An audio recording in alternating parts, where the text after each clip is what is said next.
Today's carry is not this. But if I didn't have anything else at all, this might work. But look at that liner lock. That's crazy. Man, it's got great action. These thumb studs are awesome. There we go. You can use that as a seatbelt cutter.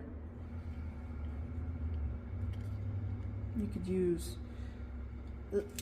that as a different kind of cutter. A pretty big edge for that there, isn't it?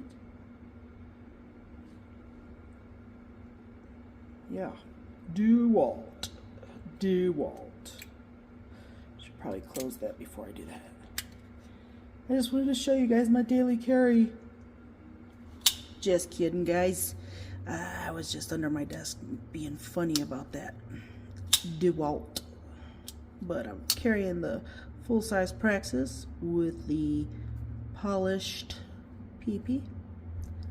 And I'm also carrying this baby right here, the Eric Oaks. That was my fault. Oops. If you can remember the name, please comment below and let me know. The Eric Oaks something or other. Alright, what are you guys carrying? See you soon.